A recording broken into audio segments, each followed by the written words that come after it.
안녕하세요. 책사입니다. 우리의 옛 이야기 시작하겠습니다. 옛날에 옹전, 옹현에, 옹진골, 옹단촌에 한 사람이 살고 있었는데 성은 옹이요 이름은 고집이라. 성질이 고약하고 풍년을 좋아하지 아니하고 심술이 맹랑하여 매사를 고집으로 하였다. 불도를 능면하며 중을 보며 결박하고 어깨를 타고 뜸질을 하였다. 이러하니 옹고집 근처에 동양 가는 중이 없었다. 이때 올추봉에 치암사에 사는 도사가 있으되 높은 술법으로 귀신도 충량치 못할더라. 학대사를 불러 하는 말이 옹단촌에 옹자수라는 놈이 불도를 능멸하고 중을 보면 온수같이 한다더니 그놈의 집에 가서 책망하고 돌아오라 하였다. 어느 날 스님이 옹고집 집 앞에 합장을 배려하고 목탁을 두드리니 옹고집이 밀창문을 열치며 어찌 그리 소란이냐? 그 집 종이 말하기를 문 밖에 중이 와서 동량을 달라 하나이다. 옹고집이 발끈하여 성을 내며 악한 소리를 질렀다. 괘씸하니 종놈아, 시주를 하면 어쩐다냐?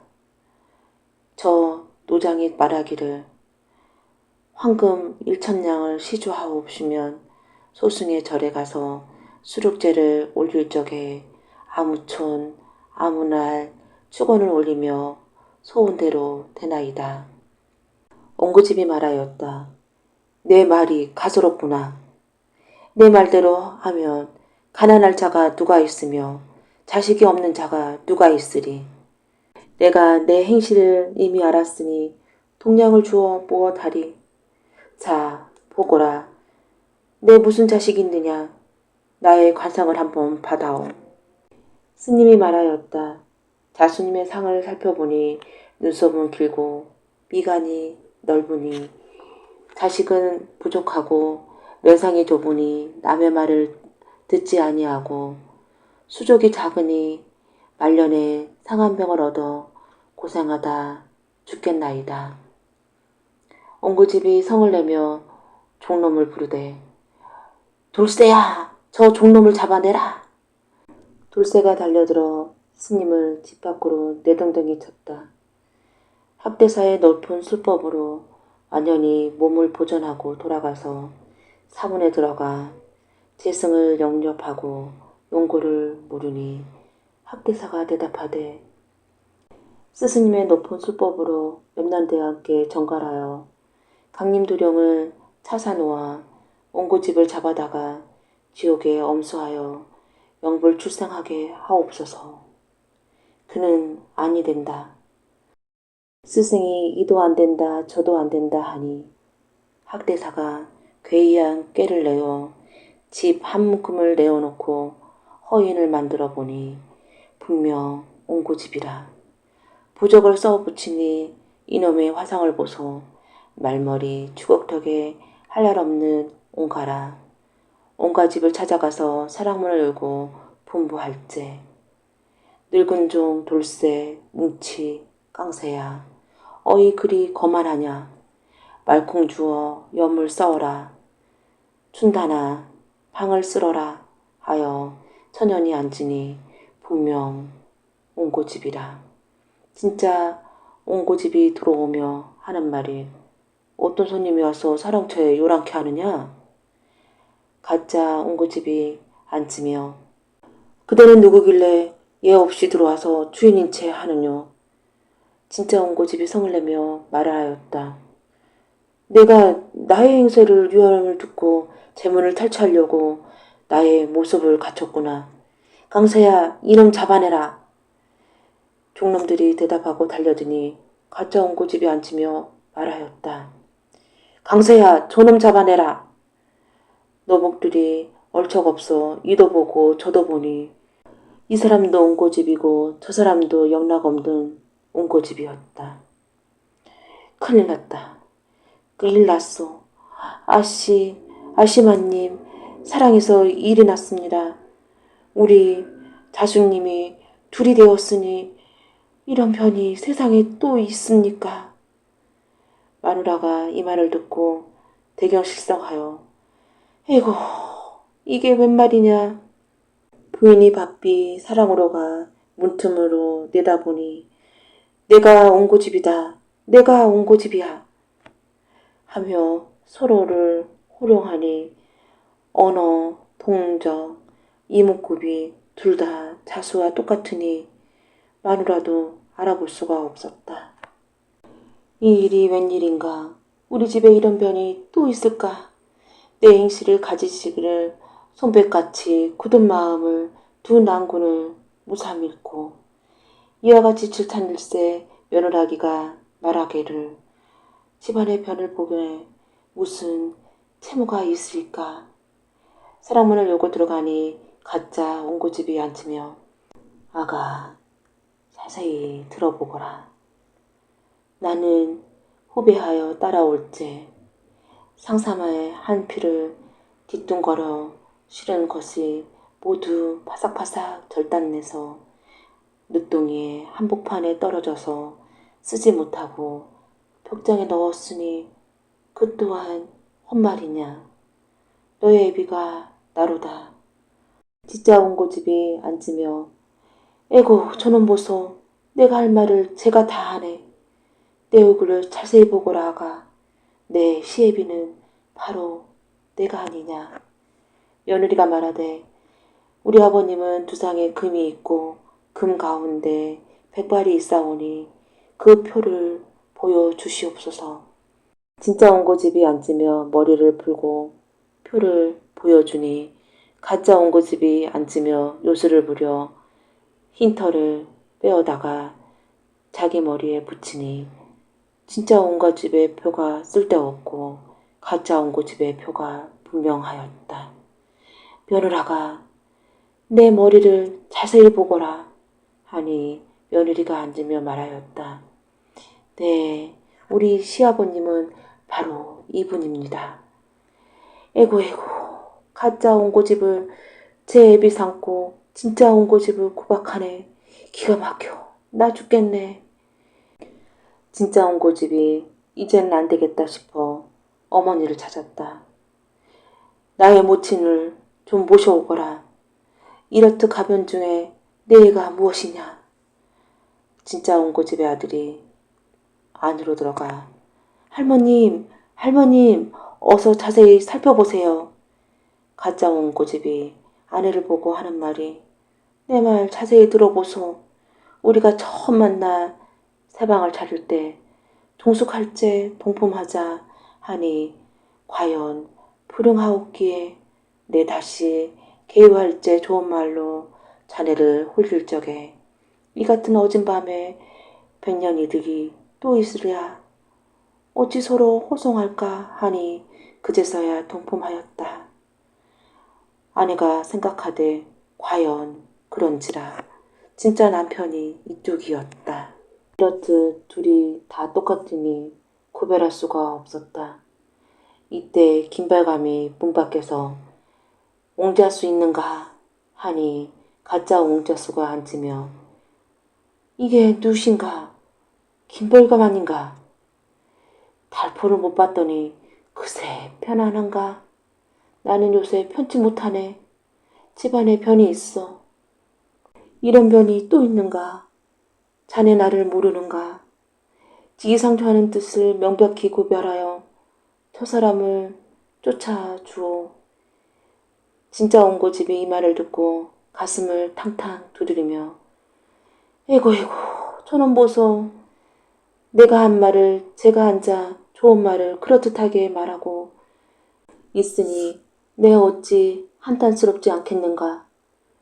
자네 나를 보게 내가 온가지 내가 온가야 하고 서로 다툴 적에 김별감이 하는 말이 둘이 생김이 똑같으니 나는 구별하지 못하겠네.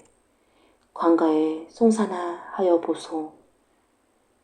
이 말을 듣고 둘은 송사를 하기로 하였다. 두 사람은 관가에 꿇어앉아 송사 끝에 진짜 온고집을 불러 말을 하되 내가 흉측한 놈으로 무명한 뜻으로 남의 세간을 탈취하려 하였으니 내 죄를 어찌 다 말로 할 것이냐. 여봐라, 저놈을 공장을 쳐서 내쳐라. 군노들이 사령을 일시에 달려들어 곤장을 치고 온가의 상투를 잡아 휘휘 돌려 내쫓으니 진짜 온고집이 할 일 없이 가슴을 탕탕 두드리며 대성통곡하고 하는 말이 답답하다 답답해. 내일이야 꿈이야 생시냐 어찌해야 좋단 말이냐. 나 죽겠네. 아마도 꿈인가 생신가. 꿈이거든. 깨어나라. 가짜 온고집은 득송하고 돌아올 때 의기양양하여 고동은 제법 얼씨구나 좋을시고 손을 춤을 추며 노랫가락이 좋을시고 이리저리 다니며 조롱하며 하는 말이 허허 흉악한 놈 하마터면 우리 고운 마누라 빼앗길 뻔했네 하고 집으로 돌아와 희색이 만연하니 가중제인이 득송하였단 말을 듣고 온가 마누라가 왈칵 뛰어 내담비며 가짜 온고집의 손을 잡고 말하였다. 득송하였소? 허허 그렇다네. 그새 편안히 있었는가? 세간에 고사하고 하마터면 자네 놓칠 뻔했네.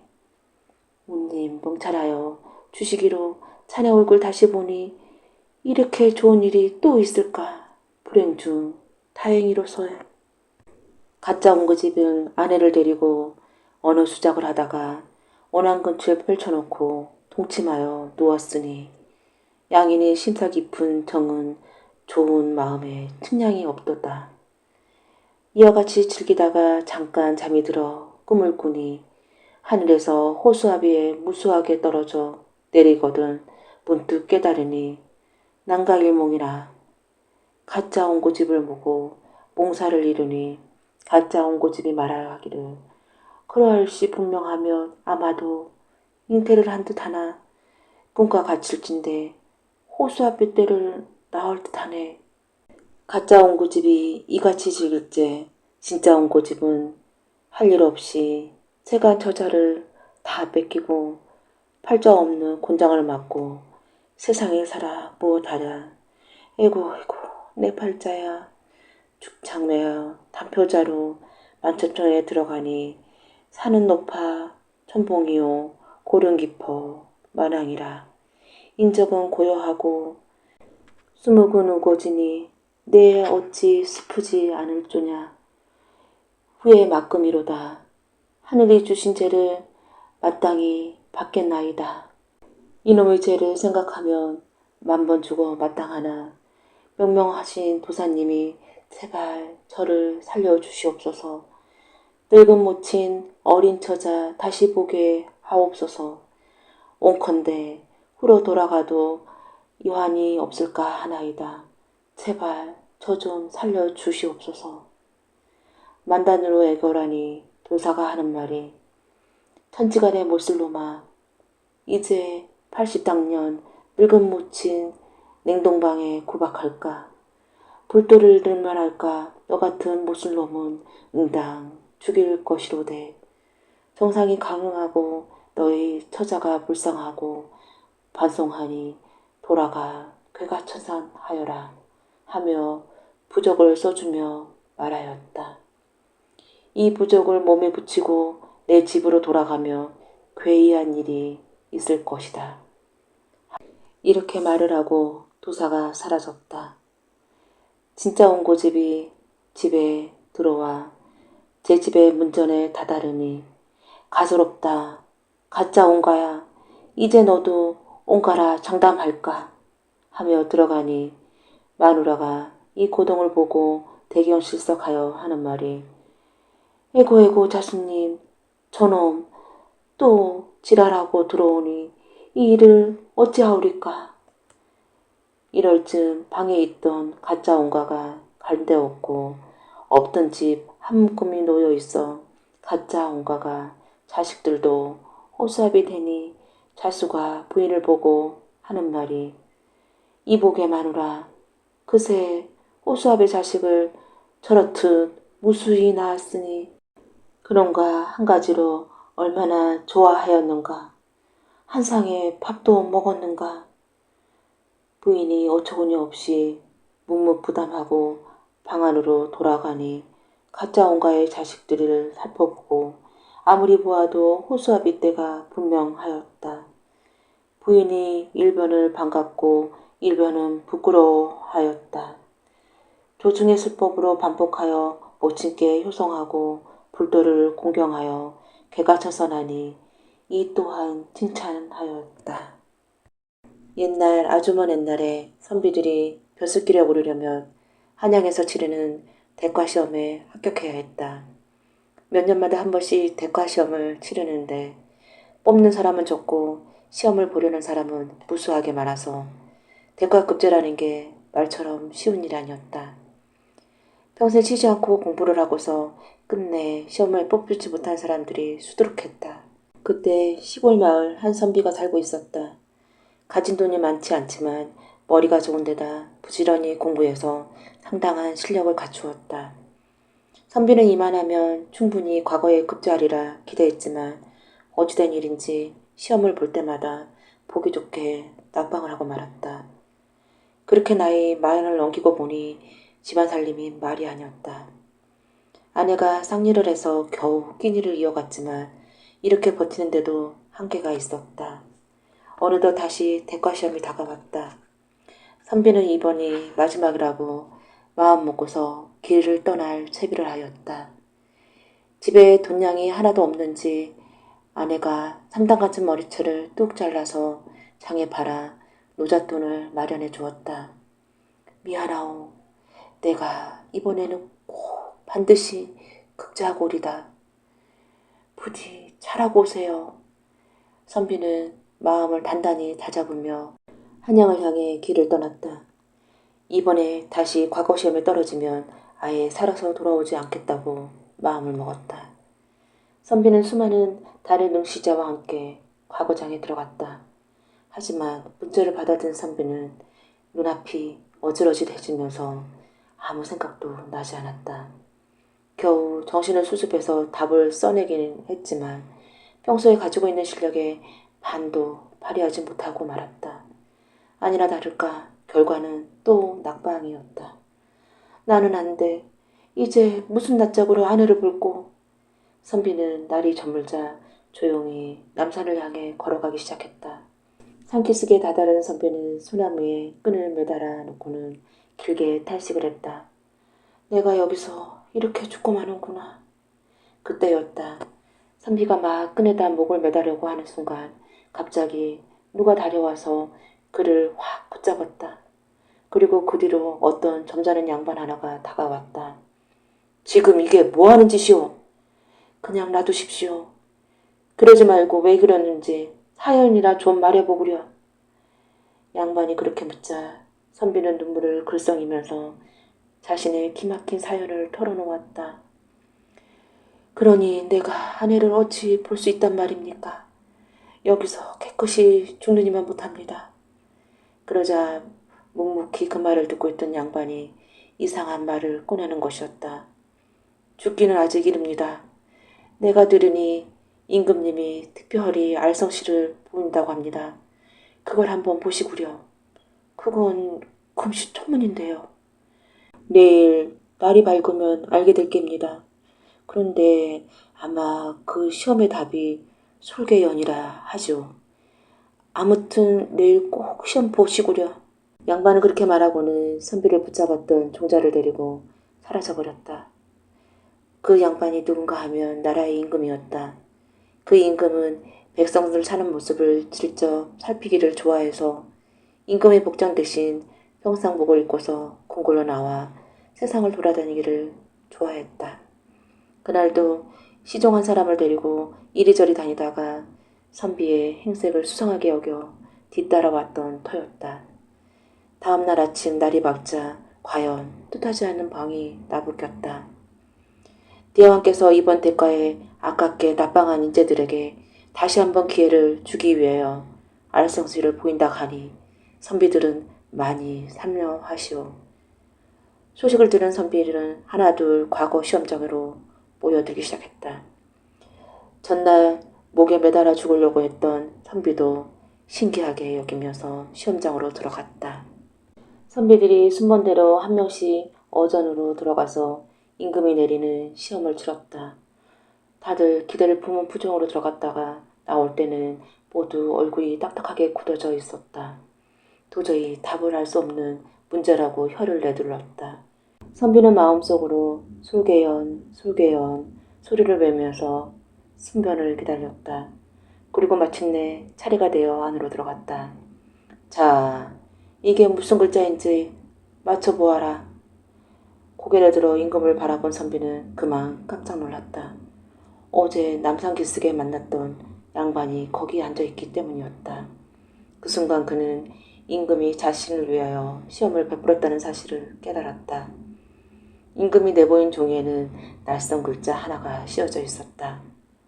한자를 한 개를 써 놓았는데 근래에 아무도 쓰지 않는 옛날식 글자체로 써놓은 것이라 아무도 알 턱이 없었다.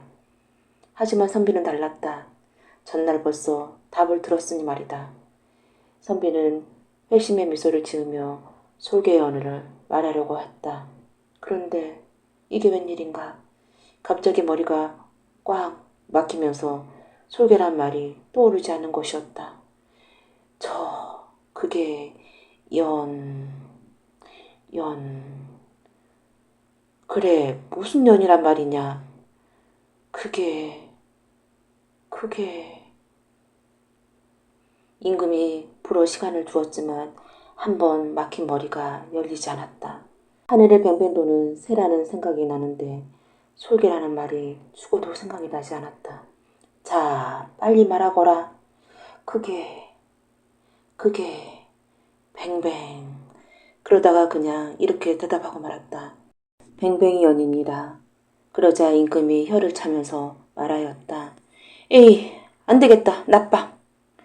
선비는 보기 좋게 납박을 하고서 머리를 쥐어뜯으며 밖으로 나왔다. 그런데 그 순간 갑자기 머리가 확 뚫리면서 솔개라는 말이 딱 떠오르는 것이었다. 하지만 이미 늦은 뒤였다. 다음 사람이 불러 들어가고 있었다. 그 순간 선비가 무슨 생각을 했는지 불려 들어가는 사람을 붙들었다. 보시오. 들어가시거든 솔개연이라고 대답하시오. 그게 답입니다. 나는 갑자기 솔개란 말이 생각이 안 나서 뱅뱅이 연이라 했지 뭐요. 당신이라도 합격하시구려. 그러자 그 사람이 선비를 한번 쓱 쳐다보더니 안으로 들어갔다. 자, 이게 무슨 글자인고? 임금이 글자를 내밀자 시험 보러 들어간 사람이 임금께 되물었다. 한양말로 대답하오리까? 시골말로 하오리까? 그러자 임금이 말하였다. 한양말도 있고 시골말도 있단 말인가? 그럼 둘 다 말해봐라. 네, 그 글자는 한양말로는 솔개연이라고 하고 시골말로는 뱅뱅이연이라고 하옵니다. 그러자 임금이 무릎을 탁 치더니 신하들에게 말하였다. 여봐라, 그럼 아까 그 선비도 맞는 게 아니냐. 어서 가서 그 선비를 데려와라. 막 남산을 향해 출발하려고 했던 시골 선비가 영문도 모르고 임금 앞으로 이끌려 들어갔다. 이번 시험에는 그대들 둘이 공동급제하였다.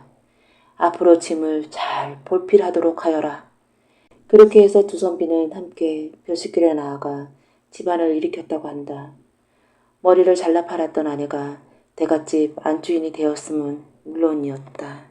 연산 갑자사화가 크게 일어나 일시에 촉료줄이 사륙되어 거의 태반이 죽었다. 한 이시성을 가진 자가 있었는데 교리로 지내다가 목숨을 건지려 달아났다. 보성을 지나다가 한 곳에 이름에 목이 몹시 말랐다. 마침 시냇가에 한 여자아이가 물을 깃기에 이교리가 황급한 걸음으로 달려가서 마실 물을 구하니 그 여자아이가 바가지에다 물을 둔 후 버드나무 잎을 따서 물에 띄웠다. 그러므로 이교리가 속으로 의아스러워 물었다. 지나는 길손에 갈증을 심하여 물을 구하거늘 무슨 까닭으로 물에 버드나무 잎을 띄워서 주는 것이오. 제가 나그네께서 몹시 갈증나 하시는 것을 보니 만일 찬물을 급히 마시다가 반드시 뜻밖의 병이 나실까 염려되었습니다. 그래서 나뭇잎을 띄워 천천히 마시게 하려고 그랬습니다. 이교리가 이 말을 듣고 잠못 놀라며 그 명민함의 지혜에 끌려 이에 네 집의 여자임을 물으니 개울 건너 유기장의 딸이라고 대답하였다. 교리가 드디어 그 뒤를 따라 유기장의 집에 가서 사이되기를 정하여 일신을 의탁하게 되었다. 교리는 본래 서울 재상가의 아들로 오직 학업을 일삼았을 뿐이니 어찌 유기 만드는 방법을 알리요. 날마다 할 일 없이 오직 낮잠으로 일과를 삼으니 유기장 부부가 성내어 꾸짖었다. 내가 사위를 대릴 사이로 얻은 본래의 뜻은 유기를 만든 일을 보조하기 위함이요. 소위 신랑이란 자가 다만 조속으로 밥만 먹고 오직 낮잠만 일삼으니 일개 고리장이나 다름없을 뿐이라. 다음부터 아침 저녁으로 밥을 반만 덜어 주어라. 그 딸이 이를 심히 민망히 여겨 늘 부모 눈을 피해 속이고 음식 주기를 게으르지 않으며 이교리에게 은밀하게 말하였다. 군자의 상이 거친 범인이 아니에요. 지금은 한때 액을 만나 공공한 처지로 방황하고 있으나 훗날에는 반드시 복록이 무궁할 것입니다. 온컨대 어려운 괴로움을 견디시고 운일 도래하기에 기다리세요. 그리고 부부 사이에 은정이 아주 돈독하였다. 이와 같이 지낸 지 수년 후 중종으로 임금이 바뀌었다. 이에 연산군 조정에서 죄를 얻어 패한 선비들은 모두 너비로이 사면하고 그 관직을 되돌려주리라 큰 조서를 천하에 반포하였다. 교리의 본가 또 기타 오랜 벗에게 사람을 파견하여 이 교리의 소재를 탐문하였다. 이 이야기가 널리 마을과 마을 사이에 자자하니 이 교리도 이 말을 듣고 속으로 심히 기뻐하여 장차 출각할 방법을 생각하였다. 마침 초하루가 되자 주인집이 장차 유기를 관부에 납품하려 하자 교리가 이에 장인에게 말하였다. 이번에는 내가 관부에 납품하러 가겠네. 그 장인이 꾸짖었다. 그대와 같이 몹시 잠만 자고 돈 가서도 알지 못하는 자가 어찌 유기를 관부에 납품한단 말인가. 또 내가 납품할지라도 늘 보고 물리는 일이 많거늘 그대와 같은 어리석은 사람이 어찌 무사히 납품하겠는가. 그러고는 받아들이지 않으니 그 딸이 말하였다. 옛사람들이 말하기를 사람을 진실로 알기 쉽지 않고 다른 사람을 알기도 역시 쉬운 일이 아니다 하였으니 소녀의 시아비가 비록 불민하다 할지라도 이를 행하는 것을 본 연후에 그 가부를 이야기하세요. 어찌 미리 그 불가함을 책망하시는지요. 한번 시험 삼아 하시는 것이 좋겠습니다. 그 아버지가 이에 허락하니 이교리가 직접 유기를 지고 관문을 도착하여 곧장 마당 한가운데로 들어가 큰소리로 본관 사또를 불러 말하였다. 아무 곳에 사는 유기장이가 유기를 납품하노라.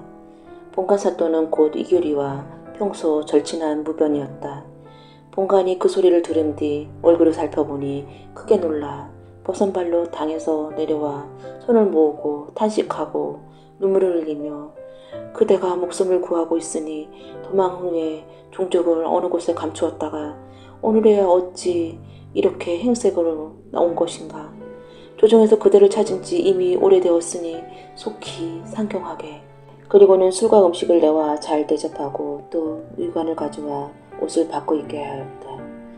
이교리가 눈물을 흘리며 말하였다. 죄를 진 사람이 목숨을 유기장의 집에서 도둑질하여 오늘까지 죽지 않고 모질게 살아 목숨을 이어왔네. 어찌 태양을 달치 볼 줄 뜻하였겠는가. 본관이 수레와 말을 준비하여 상경하기를 재촉하니 이 교리가 말하였다. 3년이나 주인과 나그네의 정을 돌보지 않으면 안 되고 또 그 딸과 조광의 정이 있으니 내가 마땅히 장인에게 작별 인사를 고하고 수일 후에 출발하려 하네. 자네는 내일 내가 사는 곳을 방문해주게. 그리고는 다시 올 때의 옷으로 갈아입고 유기장의 집으로 돌아와 이번에 유기를 무사히 상납하였소 하니 장인이 말하였다. 기하도다. 옛글에 말하기를 올빼미도 천년을 늙으면 능히 꽁을 잡는다 하더니 과연 헛말이 아니로구나. 오늘 저녁은 마땅히 큰 사발에 밥을 주거라. 다음날 날이 밝자 이교리가 일찍 일어나 문간에 물을 뿌리고 쓰니 장인이 말하였다. 우리 사이가 어제 무사히 유기 납품을 하고 오늘 아침에는 또 문간을 송소하니 전일에는 낮잠만 일삼던 때가 비교하면 거의 대인꾼자가 되었도다. 이교리가 집방석을 뜰에 펴니 장인이 그 까닭을 물었다. 이교리가 말하였다.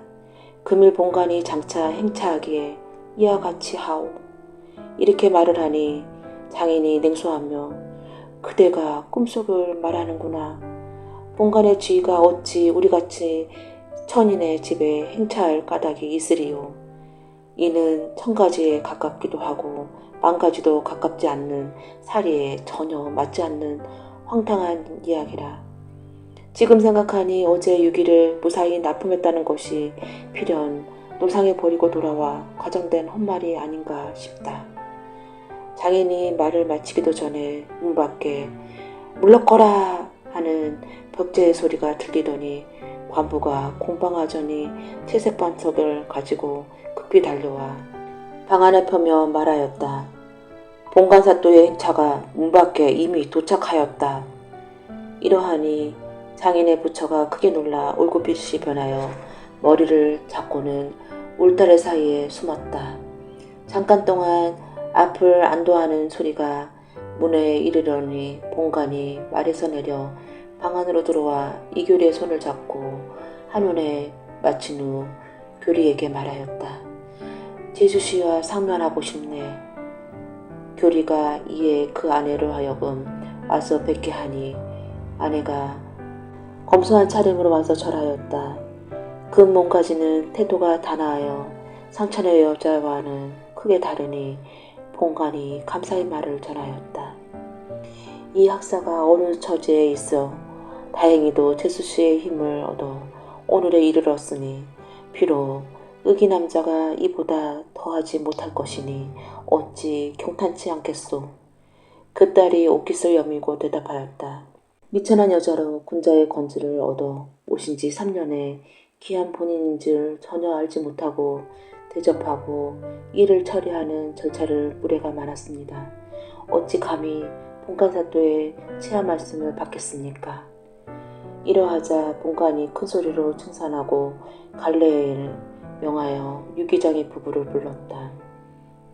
장인 부부가 매우 두려워 어찌할 바를 몰라 무릎 걸음으로 납작 엎드려 뜰 아래 부복하여 감히 우러러 쳐다보지를 못하였다. 본관이 갈래로 하여금 부축하여 일으키게 하여 마루에 올라오게 하고 술을 내려 치하하였다. 하루 이틀 지나니 이교리의 사실과 앞뒤 이야기가 퍼져 알게 되니 여러 거울의 수제가 차례로 와서 뵙는 것을 문 앞에 끊임이 없고 매일 인마가 모여 떠들썩하니 구경하는 자들이 담과 같았다. 이교리가 본관에게 말하였다. 저 사람이 비록 상천의 딸이라 하여도 내가 이미 배필로 삼아 3년간 함께 산 정의가 있을 뿐 아니라 저 사람이 나를 위하여 정성과 예의를 갖추었으니 내가 지금에 귀하게 되었다고 바뀌지 못할 것이네. 온컨대 교자 하나 빌려 함께 가고자 하네. 본관이 이에 수레와 말을 준비하고 행구를 갖추어 이교리의 부부를 한양으로 올라가게 하였다. 이교리가 대궐에 들어가 은혜에 살해하니 중종 임금께서 이곳저곳 떠돌아다니는 자초지정을 물었다. 이교리가 그 전후 사실을 아뢰니 임금이 두세 번이나 탄식하며 이 여자는 가히 천한 첩으로 대하지 못할 것이라 특별히 후부인으로 올리라 하였다. 이교리가 오래지 않아 지휘가 판서에 이르고 그 여자와 더불어 동신토록 쾌로하여 지체놓고 귀함이 비교할 데가 없으며 또 자녀가 집안에 그득하였다. 이것은 곧 판서 이장권의 이야기라 하더라. 옛날 시골 마을에 어떤 한량이 건달 노릇을 하며 살고 있었다. 시골을 휘젓고 다니던 그는 한번 대처에 가서 행세를 해보겠다고 한양으로 올라갔다. 한양에 올라와 이곳저곳 다니다가 종로에 이르렀는데 이상한 광경이 눈에 띄었다. 머리가 하얀 영감과 젊은 청년 하나가 함께 길을 가면서 말을 나누는데 야 이놈아 왜 이놈아 하고 서로 반말을 수작을 하는 것이었다. 한량은 괘씸하기도 하고 이상하기도 해서 그들을 뒤따라갔다. 둘은 계속 반말로 농치거리를 주고받으며 한참 가더니 갈림길에서 헤어져서 영감은 북쪽으로 향하고 청년은 서쪽으로 향했다. 한량은 영감을 따라가서 말을 걸어보았다. 여보세요, 노인장. 왜 그러? 아무리 농담도 좋지만 어찌 아들 같고 손자 같은 젊은 사람하고 반말을 합니까? 그러자 영감이 한량을 훑어보며 말했다. 이보시오, 그자가 사람처럼 보이우? 그럼 아니란 말입니까? 그게 사람이 아니라 평안도 어느 고을 동원기둥에 사는 천년무은 치네요. 그러면서 펄럭펄럭 길을 가는 것이었다. 한량은 가던 길을 되돌아봐서 서쪽 길을 향해 바삐 걸음을 옮겨 청년을 따라잡았다. 여보시오, 젊은이. 왜 그러? 아까 보니까 웬 노인장이란 반말을 하던데 젊은 사람이 어찌 그럴 수가 있어? 아, 그자가 사람처럼 보유? 사람이 아니란 말이오? 그게 사람이 아니라 한경도 어느 고을 동원 고목 속에 사는 천년 먹은 여우라오. 그리고서 휘휘 길을 가는 것이었다. 그 무렵 나라에는 큰 근심거리가 생겨났다. 평안도 한 고을의 원님이 부임하기만 하면 아무라도 하룻밤 넘기지도 못하고 자꾸 죽어나갔다. 그러다 보니 그 고을로 내려가는 사람이 아무도 없어 고칫거리였다. 임금이 방을 붙여서 지원자를 찾았지만 아무도 지원하는 사람이 없었다. 그때 그 시골 한량이 방을 보고 임금을 찾아갔다. 제가 평안도 고을로 가겠습니다.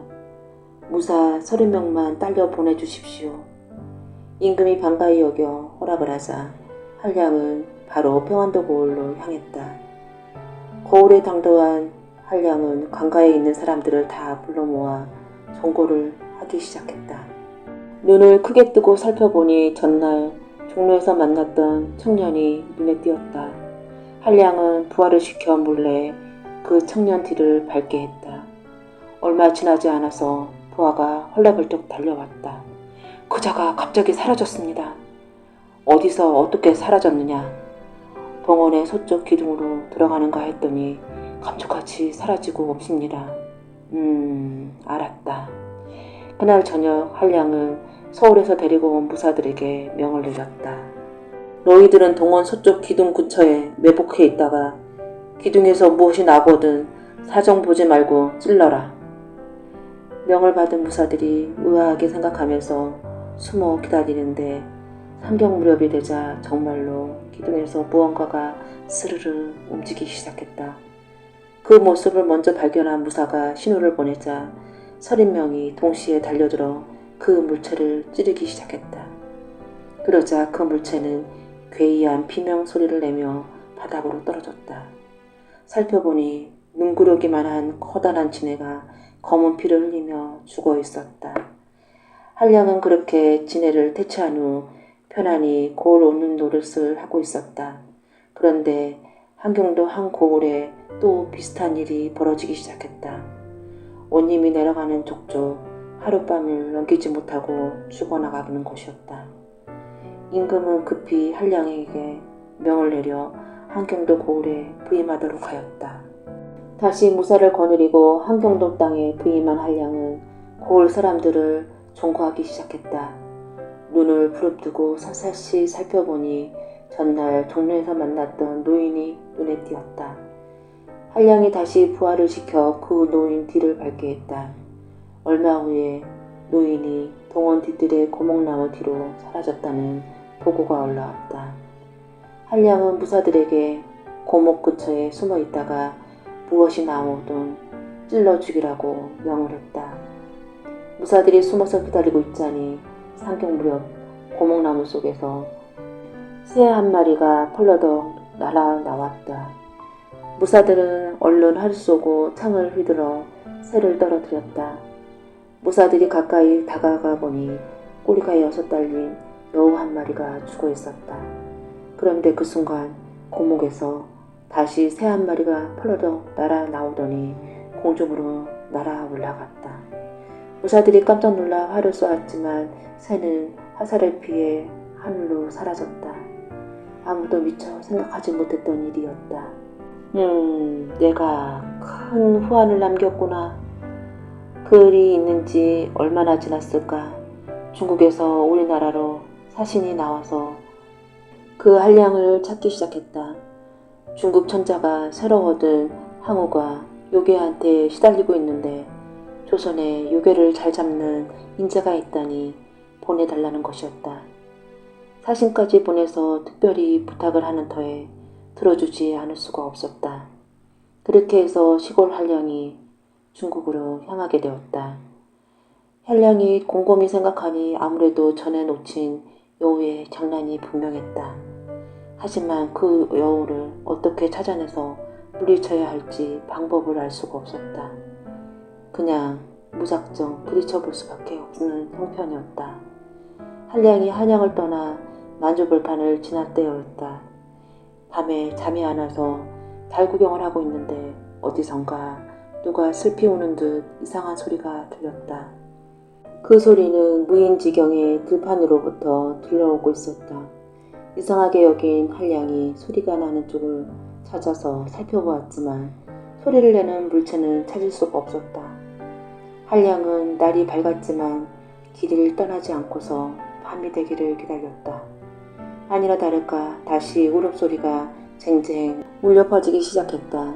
한량은 소리가 들려오는 들판으로 나가서 땅에다 귀를 대고 소리를 듣기 시작했다.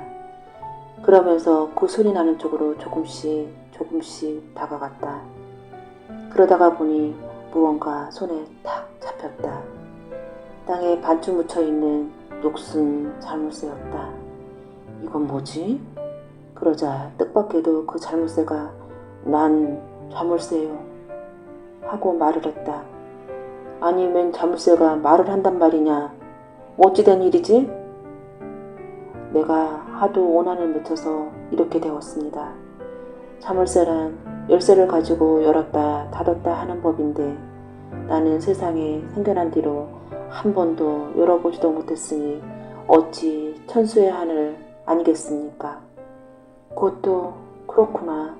헌데 내가 열어주면 어떻게 하겠느냐. 내 오늘 풀어주면 나 또한 당신을 도와주지요. 한량은 그 자물쇠를 가지고 숙소로 돌아왔다. 그리고 날이 밝자 근처의 대장간을 찾아가서 자물쇠에 맞는 열쇠를 만들었다. 한량이 열쇠를 꽂아서 잠긴 것을 딸깍 열어주자 자물쇠는 이렇게 시원할 수가. 드디어 나의 평생 오난을 풀었습니다.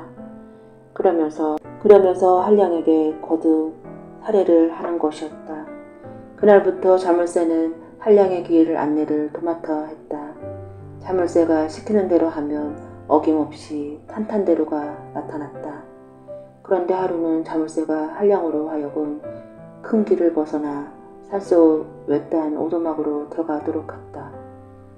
그 집에는 백발영광과 할멈이 있었는데 한량이 찾아 들어가자 마치 기다렸다는 듯 손을 잡으며 반가워했다. 영광과 할멈이 한량을 대접한다고 밥을 해주는데 물을 썰어 지은 이상한 밥이었다. 한량이 기이하게 여겨 자물쇠한테 물으니 남기지 말고 다 먹으라는 것이었다. 한량은 자물쇠가 시키는 대로 그 집에서 사흘 동안 머물면서 끼니 때마다 나오는 무밥을 남기지 않고 다 먹었다. 사흘 만에 오두막집을 나오면서 한량이 자물쇠에게 물었다. 도대체 어떤 사람들이냐? 그게 사람이 아니라 백두산 산신령입니다. 백두산을 지키고 있다가 그만 천년 묵은 여우 부부한테 쫓겨나서 이리 오게 되었지요. 숙여우는 당신의 손에 죽었지만 아직 암여우가 남아있는지라 백두산에 들어가지 못하고 있답니다. 그럼 그 암여우는 지금 어디에 있느냐? 답답한 양반이로군요. 중국 천자가 어떤 미녀한테 홀려서 새 장가를 들었으니 그게 여우가 아니고 무엇이겠습니까? 그러자 한량은 깜짝 놀라고 말았다. 아니 그럼 항우를 없애야 된단 말이냐? 다른 사람도 아닌 중국의 천자의 항우를 없애야 한다는 말에 한량이 정신이 아득해졌다. 하지만 이제 와서 달리 피할 방법이 없었다. 그것보다는 천년 먹은 여우를 어떻게 당할지 그게 문제였다. 한량은 중국 도성에 다다라 천자 앞에 다가갔다. 그래, 내가 우리 황후를 괴롭히는 요괴를 처치할 수 있겠느냐? 그러자 한량은 자물쇠가 알려준 대로 대답을 했다. 저한테 맡겨주십시오. 오늘 밤에 제가 항우마마 거처에 들어갈 테이니 아무도 접근 못하게 해주십시오. 오냐 알았다. 그날 밤 한량은 천자에게 받은 커다란 철퇴 하나를 들고서 항우의 거처로 들어갔다. 그러자 항우가 한량을 바라보며 야릇한 미소를 지었다. 그대가 조선 땅에서 천년 먹은 숙녀우를 죽인 자란 말이지? 그렇습니다. 그 말이 떨어지자 항우가 괴상한 울음소리를 내며 한량에게 펄떡 덤벼들어 한량의 목을 조르기 시작했다. 그때 한량의 품속에서 갑자기 하얀 강아지 한 마리가 뛰어나와 항우를 향해 짖기 시작했다. 자물쇠의 말을 듣고 숨겨두었던 다리가 셋 달린 삼족구였다. 삼족구가 짖는 소리에 항우는 깜짝 놀라 물러서더니 훌떡 제주를 넘어 꼬리가 9개 달린 암여우로 변했다. 여우와 삼족구가 서로 물고 물리며 혈전을 벌린 무렵 한량이 문득 정신을 차리고 철퇴를 집어들었다. 그리고 어디서 그런 힘이 났는지 철퇴를 아이들 방울 돌리듯 가볍게 휘둘러서 여우의 머리를 정통으로 맞췄다. 철퇴 맞은 여우는 그 자리에서 쓰러져 죽고 말았다. 됐습니다.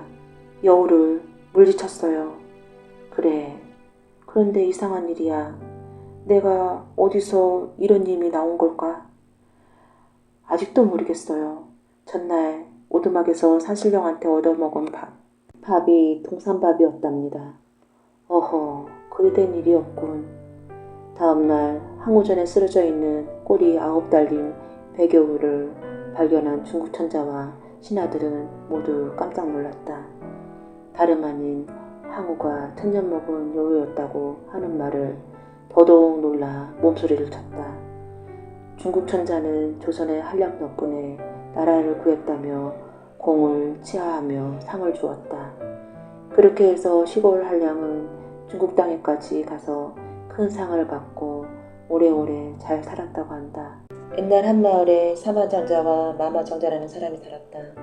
둘은 어려서 함께 자라며 친구로 지냈는데 나이가 들면서 처지가 정반대가 되고 말았다.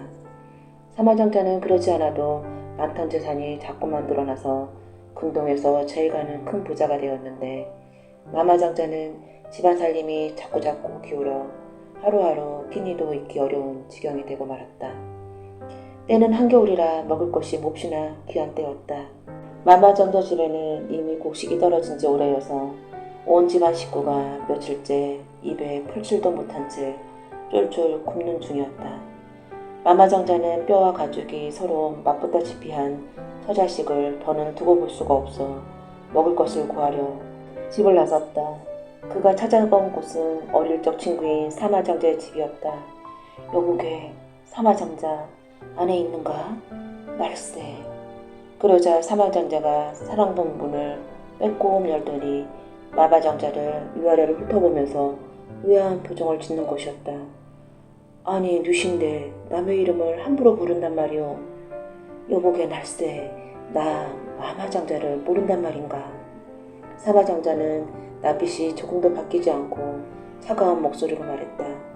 아니, 마마장자가 우리 집에는 웬일이신가? 저 다름이 아니고. 마마장자가 말을 더듬자 사마장자가 말 밑둥을 뚝 잘랐다. 혹시라도 곡식 얻으러 온 거라면 그냥 돌아가게. 우리 먹을 것도 빠듯하니 말세. 마마장자는 얘기를 꺼내보기도 전에 그만 말문이 꽉 막히고 말았다. 그게 아니고 조금만 빌려주면. 우리 먹을 것도 부족하다 하지 않았는가? 이미 끝난 얘기니 낭패 보기 싫거든 어서 돌아가게. 그 말과 함께 사마장자는 방문을 탕 닫아버렸다. 마마장자는 눈물을 머금은 채 뒤돌아서서 사랑채를 나섰다. 무거운 걸음을 옮겨 사마장자의 집을 나서려는데 나직이 그를 찾는 사람이 있었다. 돌아보니 사마장자의 며느리였다. 그 손에는 곡식 담은 자루가 들려있었다. 자, 어서 이걸 가지고 가세요. 우리 시아버지가 본래 나쁜 분이 아니시니 미워하지 마세요. 자루를 받아들면서 사마장자가 혀를 찼다. 이 흉악한 집에 이런 착한 며느리라니. 그때 사마장자의 행실이 낱낱이 내다보고 있는 이가 있었다. 마을 뒷산 산신령이었다. 어릴 적 친구까지 매정하게 내쫓은 것을 본 산신령이 참지 못하고 스님의 모습으로 변하여 사마장자의 집을 찾아갔다. 남이아불타불 간센보살. 스님이 연불을 베자 하인 하나가 다가와 슬쩍 소매를 끌면서 속삭였다. 스님, 경치기 전에 어서 가세요. 그러자 스님은 못 들은 척 계속 연불을 외웠다. 남이아불타불 간센보살. 남이아불타불 간센보살. 그러자 사마장자가 방문을 왈칵 열어젖히며 고함을 쳤다. 여봐라! 저놈을 당장 끌어내지 않고 뭘 하고 있느냐? 어서 메타작을 해서 끌어내라. 내 참 오늘 재수가 없으려네. 장자님, 다른 분도 아니고 시수차 오신 스님이신데요. 그러자 장자의 얼굴이 벌개져서는 버선발로 뛰어내려와 지고 있던 담뱃대로 종의 머리를 사정없이 후려쳤다. 그리고는 담뱃대를 옮겨 연불을 메고 있는 스님의 머리를 톡톡 두드리기 시작했다. 이놈! 내가 우리 부모 제사도 안 치르는 사람인데 나한테 시주를 바치라고? 이런 고얀 놈을 봤나? 사마장자는 그만 호된 발기질로 스님을 넘어뜨리고는 하인을 시켜 대문 밖으로 짐짝처럼 내던져버리게 했다. 하루 앞을 내다보지 못하는 미련한 조생아. 그 한말을 남긴 채 스님은 호이호이 길을 나섰다. 사마장자의 며느리가 시주쌀을 챙겨서 불이 나게 달려가 스님을 붙잡았지만 스님의 반응은 냉정했다. 자업자득에 인광응보니 내가 무엇을 어찌할꼬. 그 말과 함께 그 자리에서 연기처럼 사라져버리는 것이었다. 집안에 무언가 안 좋은 일이 생기리라는 것을 짐작한 사마장자의 며느리는 전보다 더 꼼꼼히 집안일을 챙겼다. 그리고 정환수를 떠놓고서는 집안이 무사하게 해달라고 빌기 시작했다. 하지만 그날이 채 저물기도 전에 일이 벌어졌다. 집안에 때 아닌 회오리 바람이 일더니 사마장자가 넉나간 듯 앉았다 일어섰다 한참 몸부림치다가 푹 쓰러지고 말았다. 놀라서 이리 뛰고 저리 뛰던 며느리는 갑자기 생각에 미쳐 마마장자의 집으로 달려갔다. 살림은 가난하지만 세상 이치에 돌을 밟기로 소문난 사람이 바로 마마장자였다. 장자님, 마마장자님, 저희 시아버님이 돌아가시려고 해요. 제발 아버님을 살려주세요. 그러자 마마장자가 차갑게 말했다. 너희 시아버지가 죽는데 내가 뭘 어쩌란 말이냐. 장자님은 모르실 게 없으시다고 들었습니다. 제발 저희 아버님을 살려주세요. 아버님만 살려줄 수 있다면 제 목숨을 몇 번이고 내놓겠습니다. 부디 아버님을 살려주세요. 마마장자의 며느리가 눈물을 줄줄 흘리며 애원을 하자 마마장자의 마음이 움직이고 말았다. 허허, 내 마음이 참으로 지극하구나. 정성이 이와 같으니 내 어찌 외면하리. 시킨 대로 다 할 수 있겠느냐. 무슨 일이든 다 하겠습니다. 잘 들어라. 지금 당장 쌀 7섬으로 밥을 하고 7섬으로 떡을 빚고 또 7섬으로 술을 빚어서 상 7개를 잘 차려라. 그리고 새 신발 7켤레와 돈 7냥까지 챙겨서 오늘 밤 마을로 들어오는 다리 위에 갖다 놓아라. 그리고 숨어서 살피면 무언가를 알 수 있을 게다. 알겠습니다, 장자님. 그렇게 하겠습니다. 그러자 마마 장자가 뜻모를 말을 덧붙였다. 일이 뜻대로 되거든 우리 집 가수들을 잘 챙겨줘야 한다. 알겠느냐? 그러고 말고요. 고맙습니다, 장자님. 정말 고맙습니다. 집으로 돌아온 며느리는 급히 창고문을 열어 쌀 7섬으로 밥을 하고 7섬으로 떡을 빚고 또 7섬으로 정성껏 술을 빚기 시작했다. 집안 사람들은 미친 사람 대하듯 바라보았으나 며느리는 눈길 돌릴 틈도 없이 일을 서둘렀다. 그리하여 날이 저물자 새 신발 7켤레와 새 돈 7냥을 함께 챙겨서 마을로 들어오는 다리에 나가 푸짐하게 7쌍을 보아 놓았다. 그리고는 바위 뒤에 숨어 오돌오돌 떨면서 손을 모으며 무언가를 기다렸다. 얼마를 지났을까 달빛 안에 거무스러운 형체들이 나타나면서 두리번거리는 소리가 들려왔다. 어이 추워. 날도 무척 춥구나. 추운 건 고사하고 배가 고파서 못 참겠는걸. 아휴, 이 집도 이제 못해 먹겠어. 사마장자의 며느리가 가만히 살펴보니 그건 사람이 아니었다. 머리가 굵고 내 구석에 뿔이 나고 벌레 옷을 입었으며 아랫도리에는 무릎까지 hen경이 찼으니 말로만 듣던 저승사자임이 분명했다. 그 수가 모두 7이었다. 다리를 지나던 저승사자들이 음식상을 보고 깜짝 놀라 말했다. 어허, 누가 음식을 차렸네? 그거 푸짐하기도 하고만. 배고픈데 잘됐네. 그러자 한 사자가 나서서 말했다. 참으라고. 누가 내놓은 건지도 모르면서. 그러자 사자 하나가 벌써 밥상 앞에 들러붙어 있는 다음이었다. 그건 다음 일이고 배고픈데 일단 먹고 보자고. 그가 맛있게 음식을 먹기 시작하니 다른 사자들도 참지 못하고 다들 밥상 앞에 달려갔다. 그들은 배불리 음식과 술을 먹고는 새 신발과 동냥까지 챙긴 다음 길을 나서기 시작했다. 그때 사마장자의 며느리가 길로 훌떡 뛰어나가 사자들 앞에 엎드렸다. 사자님네들 부탁입니다. 저희 아버님을 잡아가지 마세요. 사자들이 깜짝 놀라 서로 얼굴을 쳐다보다가 며느리에게 물었다. 너희 아버님이 누구란 말이냐? 사마장자가 제 시아버님입니다. 제 정성을 봐서 꼭 아버님을 살려주세요. 그러자 저승사자들 사이에 그만 야단이 났다. 아이고, 이거 제대로 걸렸구먼. 우리가 잡아갈 사람이 바로 사마장자가 아닌가. 벌써 음식을 다 먹었으니 이를 어쩌나. 이제 우린 죽었네 그려. 그렇게 한참 호둥대더니 사자 하나가 무슨 수가 난 것처럼 말했다. 할 수 없지. 다른 사람이라도 잡아가는 수밖에. 맞아. 이런 짓을 꾸민 사람이 누군지 알만해. 그렇게 수군거리면서 7명의 저승사자는 얼음 속으로 사라져버렸다. 사마장자의 며느리는 급히 집으로 달려왔다. 그때까지 당장 숨이 넘어갈 듯 헐떡거리던 사마장자가 갑자기 열이 내리며 안정을 찾았다. 그러더니 언제 아파냐는 듯 하룻밤 사이에 깨끗이 나아서 정신을 되찾고 멀쩡하게 거동을 하게 되었다. 그러나 뜻하지 않게 이웃의 마마장자 집에서 울음이 터져나왔다. 저녁 낮에까지만 해도 멀쩡했던 마마장자가 갑자기 쓰러져 숨이 끊어지고 만 것이었다. 사마장자를 잡으러 갔던 저승사자들이 사마장자 대신 마마장자를 잡아간 탓이었다. 소식을 듣고 마마장자 집으로 달려간 사마장자의 며느리는 한바탕 통곡을 했다. 장자님, 이렇게 가시면 어쩝니까? 장자님. 마마장자가 사마장자 대신 목숨을 내놓았다는 것을 그제서야 안 것이었다. 그때 마마장자는 7명의 저승사자한테 꼼짝없이 붙들려서 현천강을 건너 저승땅 염라대강 앞으로 끌려갔다. 이놈, 너는 어찌 그리 무도하게 조상도 모르고 친구도 모르며 그것도 모자라 산신님까지 모욕했단 말이냐. 이놈을 당장 지옥으로 보내 불속에 쳐넣어라. 예이.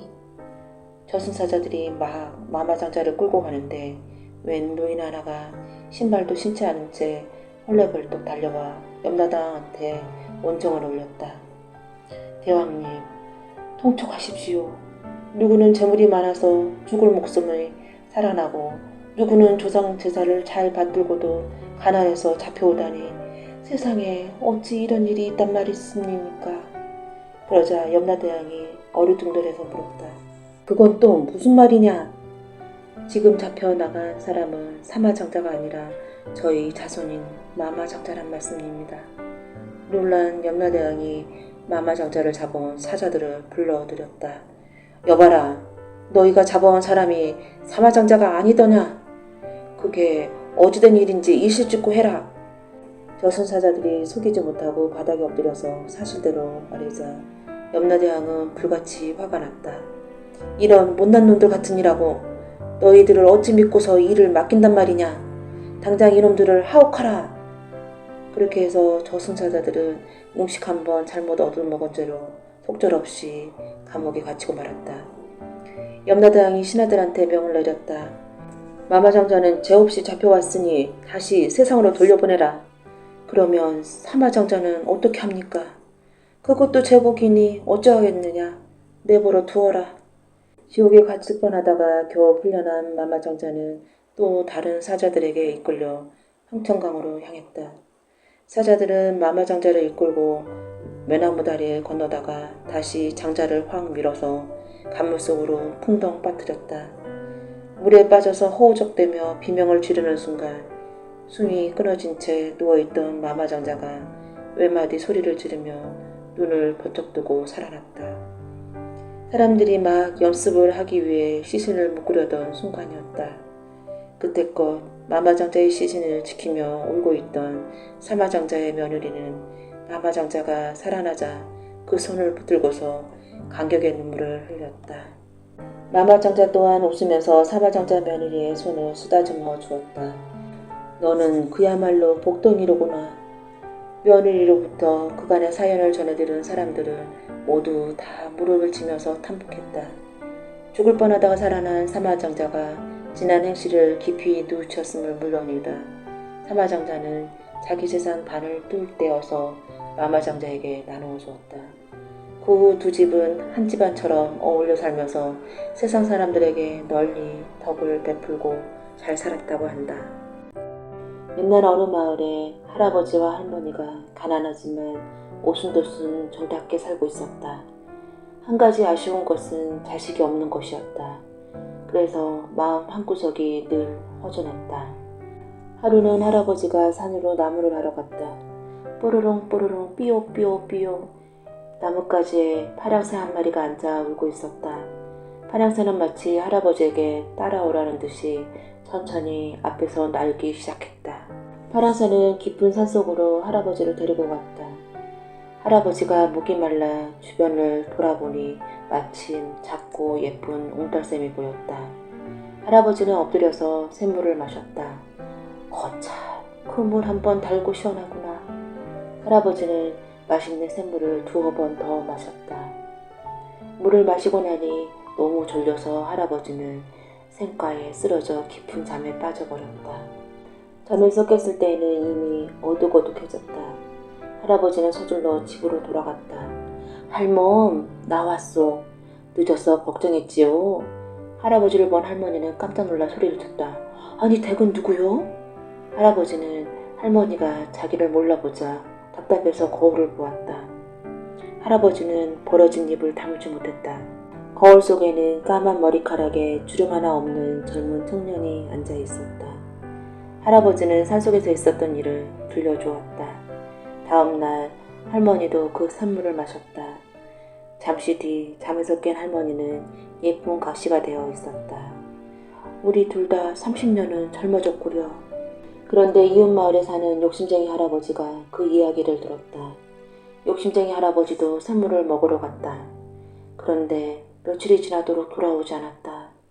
젊어진 할아버지와 할머니가 산속 옹달샘을 찾아갔더니 샘가에 할아버지 옷을 입은 갓난아기가 응애응애 울고 있었다. 너무 많이 마셔서 아기가 되어버렸구나. 여보, 우리가 이 아기를 데려다 키웁시다. 젊어진 부부는 그 아기와 함께 오순도순 잘 먹고 잘 살았답니다. 옛날 어느 마을에 게으른 총각이 살고 있었다. 마을 사람들이 흉을 보자 짜증이 난 총각은 어느 날 정롱 속에 있는 배 2피를 가지고 몰래 집을 떠났다.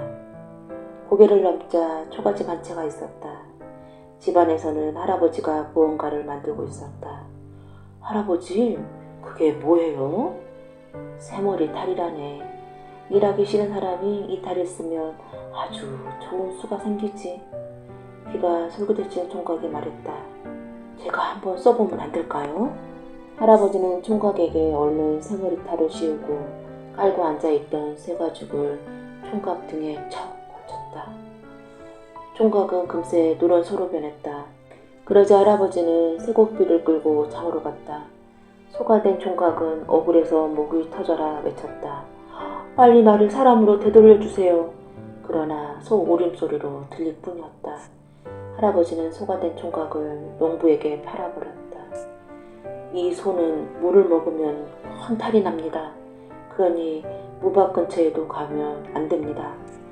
할아버지는 농부에게 몇 번이나 다짐을 했다. 소가 된 총각은 날마다 힘들게 일하면서 지난날 잘못을 뉘우쳤다. 날마다 빈둥거리며 놀기만 했으니 포를 받아도 마땅해.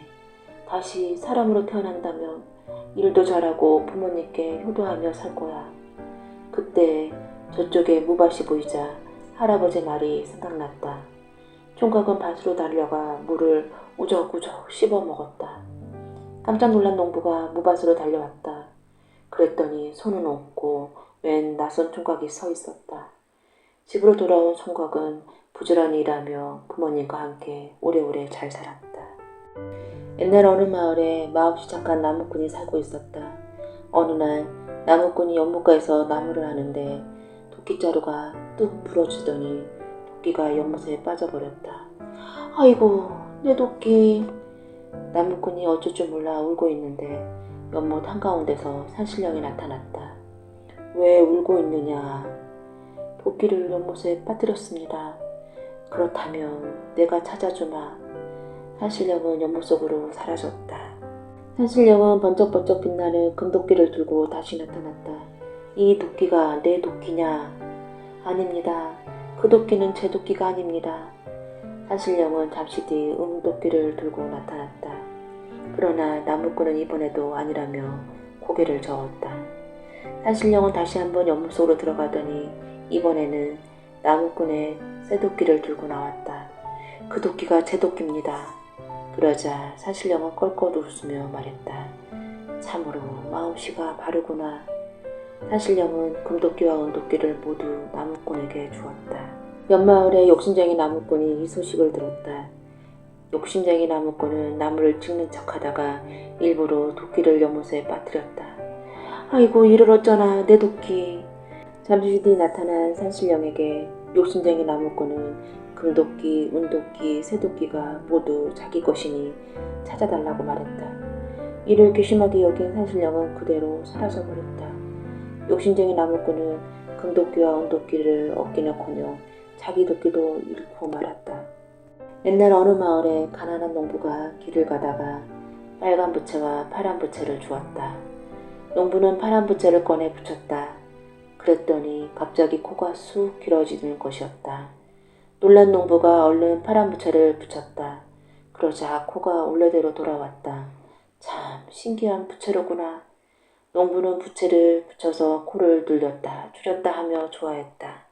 며칠 뒤 집에 쌀이 떨어지자 농부는 부자 영감을 찾아가 쌀을 구워달라고 부탁했다. 뭐? 어림없는 소리 말게. 부자 영감이 버럭 화를 냈다. 농부는 몰래 빨간 부채를 꺼내 살살 붙였다. 그랬더니 부자 영감의 코가 순식간에 길어졌다. 며칠 뒤 부자 영감이 코를 고쳐주는 사람에게 재산의 절반을 준다는 소문이 들려왔다. 농부는 부자 영감을 찾아가 맥을 짚은 척하며 파란 부채를 살살 붙였다. 부자 영감의 코가 원래대로 줄어들었다. 농부는 부자 영감의 재산을 절반 나누어 받아 일을 하지 않고 놀고 먹게 되었다. 그러던 어느 날 농부는 심심해서 코가 얼마나 늘어지는지 모르고 빨간 부채를 계속 붙였다. 농부의 코는 쭉쭉 늘어나 하늘까지 올라갔다. 하늘나라 부엌에서 불을 떼던 궁녀가 부지깽이를 농부의 코에 꿰어 놓았다. 아이고 뜨거워라. 깜짝 놀란 농부가 파란 부채를 붙였다. 그러자 코가 줄어들며 농부의 몸이 둥둥 떠올랐다. 그 순간 궁녀가 코에 깬 부지깽이를 빼냈다. 아이고 나 죽네 나 죽어. 농부는 땅으로 떨어지며 소리를 질렀다. 깜짝 놀라 잠에서 깬 농부는 코끝에서 모기한테 물린 자국이 빨갛게 나 있었다. 옛날 어느 마을에 이야기를 좋아하는 아이가 살았다. 그 아이는 이야기를 들을 때마다 자루에 넣고 꽁꽁 묶어두었다. 아이고 갑갑해 죽겠네. 자루 속의 이야기들은 답답해서 죽을 지경이었다. 그렇게 몇 년이 흐르는 사이 자루 속의 이야기들은 그만 귀신이 되고 말았다. 아이는 자라서 총각이 되었다. 총각네 집에는 영리한 머슴이 있었다. 하루는 머슴 총각이 방 앞을 지나는데 방 안에서 두런두런 이야기 소리가 들리는 것이었다. 머슴은 방 안을 살짝 들여다보았다. 우리 이렇게 오래오래 자루 속에 가두어 두다니. 며칠 있으면 그놈이 장가가니 그때 혼을 내주자. 자루 속에서 떠드는 것을 알고 보니 귀신들이었다. 나는 셋이 집으로 가는 길에 있는 배나무에 먹음직한 배로 달려있다가 나를 따먹고 죽게 만들래. 나는 그 녀석 지나가는 길에 옹대샘이 되겠어. 난 셋시집에 가서 바늘방석이 되어 있을게. 머슴은 무서워서 몸이 부들부들 떨었다. 드디어 총각이 장가가는 날이 되었다. 머슴도 신랑을 따라 새색시 집으로 향했다. 어디만큼 가자 길가에 먹음직스러운 배가 달려있었다. 저기 저 배 좀 따오너라. 신랑이 말했지만 머슴은 못 들은 척했다. 어디만큼 가자 이번에는 옹달샘이 보였다. 저기 전불 좀 떠오너라. 이번에도 머슴은 못 들은 채 하고 길을 갔다. 마침내 셋이 집에 도착했다. 신랑은 아무것도 모른 채 바늘방석에 앉으려 했다. 머슴은 신랑을 힘껏 떠밀어 버렸다. 내 이놈 무례하구나. 이 무슨 짓이냐. 그제야 머슴은 신랑에게 그동안 있었던 일을 들려주었다. 신랑은 자리 속에 들어있던 이야기 귀신들을 풀어주었다. 그리고 머슴과 형제처럼 잘 살았다.